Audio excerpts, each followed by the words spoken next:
Prime 18 news channel अब net vision cable network पर 707 number पर उपलब्ध। वो मैं बोल रहा हूँ ये दरअसल ये मामला ये 2004 में मेरे मम्मी पापा खत्म हो गए और उससे पहले ही ये मकान लिया था मेरे पापा ने संगीता गुप्ता और आर के गुप्ता यानी कि राजेश कुमार गुप्ता पे। और ये मकान किस्तों पे लिया था और उसकी रजिस्टर पावर ऑफ अटर्नी थी। तो और ये मेरे पापा ने पूरा पैसा जमा किस्तों में किया था। उसके कुछ ही माह बाद मेरी मम्मी और पापा की सड़क दुर्घटना में मृत्यु हो गई। उस समय मैं नाबालिग था और ना ही कोई मेरा भाई है ना कोई बहन है, और तो मैं उस वजह से मैं क्लेम नहीं कर सकता था। जब 2014 में मैं बालिग हुआ तो मैं संगीता गुप्ता और आर के गुप्ता यानी कि राजेश कुमार गुप्ता जी के पास में गया। तब से वो मुझे बहलाते जो फसलाते रहे कि अभी हमारी चुनावों में ड्यूटी लगी हुई है, कि अभी हम गाँव जा रहे हैं, कि अभी हम कहीं जा रहे हैं। मतलब तरह तरह के बहाने बनाते रहे। करीब 9 साल से मैं ऐसे ही भटक रहा हूँ। कभी प्लेटफॉर्म पर रात गुजारना तो कभी सड़क के सहारे रात गुजारना। मैं काफी पीड़ित हूँ।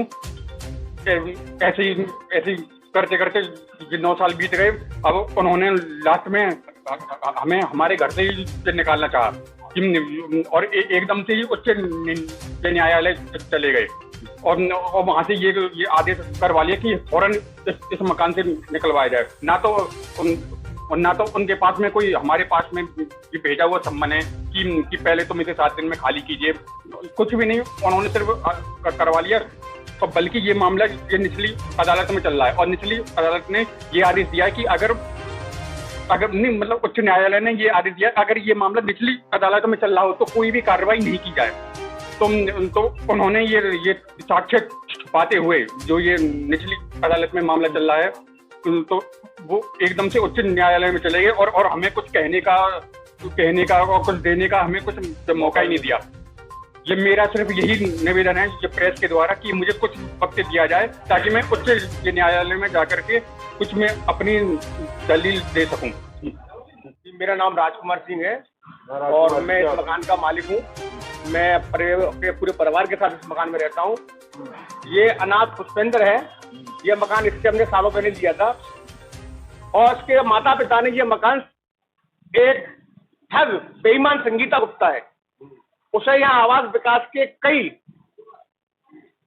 भू माफियाओं का संरक्षण प्राप्त है।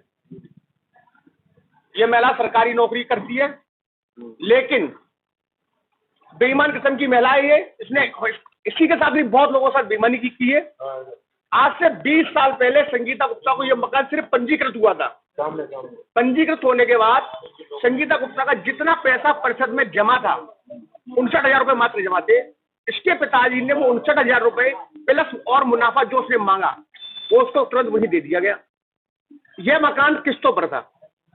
सारी किस्तों की अदायगी इनके मृत माँ बाप ने की जो भी दुनिया में नहीं है, और सारी किस्तों के जो पेमेंट किए गए वो चेक के माध्यम से किए गए और परिषद में हर पर्ची पर इनके पिताजी का नाम और चेक संख्या और अकाउंट नंबर अंकित है। परिषद को इस मकान को इसमें भवन की आवंटी ने एक माननीय उच्च न्यायालय के समक्ष याचिका की है। उसमें अपने आप को विक्टिम सौंप दिया है। जो कि सच्चाई ये है वो विक्टिम नहीं है, वो तो एक ठग है। उसने 20 साल पहले इस मकान को इनके पुष्पेंद्र के माता पिता को बेच दिया था और सारा आवास विकास का पैसा उन्होंने जमा किया और उसके बाद कब्जा तभी से वो कब्जे में उनकी डेथ हो गई। उसका फायदा उठाया उन्होंने। अब इसको ये भटक रहा है बेचारा। और ये सारी बातें छुपाते हुए इसी मकान के संबंध में एक सिविल सूट भी चल रहा है न्यायालय में। तो हाईकोर्ट ने सिर्फ इतनी बात कही है कि अगर कोई कानूनी अड़चन नहीं है, डीएम साहब के लिए आदेश किया है, कोई कानूनी अड़चन नहीं है तो कंप्लायंस कराएं। कानूनी अड़चन तो है, सारी सच्चाई जानने के बाद हमको मौका दिया गया है हाईकोर्ट में अपना पक्ष रखने के लिए और अपने टूल किट के हिसाब से ये चल रहे हैं और उसको विक्टिम दिखाते हुए। ऐसा नहीं है, आवास विकास और तमाम दलाल उसमें मिले हुए हैं। आवास विकास सारा पैसा जमा है, उसको तो कोई ग्रीवियंस है ही नहीं। और जो सेटल्ड पोजीशन है उसको तो न्यायालय डिसाइड करेगा। फोर्सफुली मतलब डिस्पोज नहीं किया जा सकता। हमारे तो बस यही है कि डीएम साहब इस सब पर संज्ञान लेते हुए और कार्रवाई को 30 तारीख तक रोक दें। 30 तारीख के बाद हाईकोर्ट खुद ही इनसे सवाल इनकी रेट खारिज होगी और इन पे पेनल्टी लगेगी जो इन्हें कंसीलमेंट किए फैक्ट्स के। हाईकोर्ट का जो भी होगा मान्य करें। वो तो मान्य, तो सब वो मान्य, कानून मानने वाले व्यक्ति।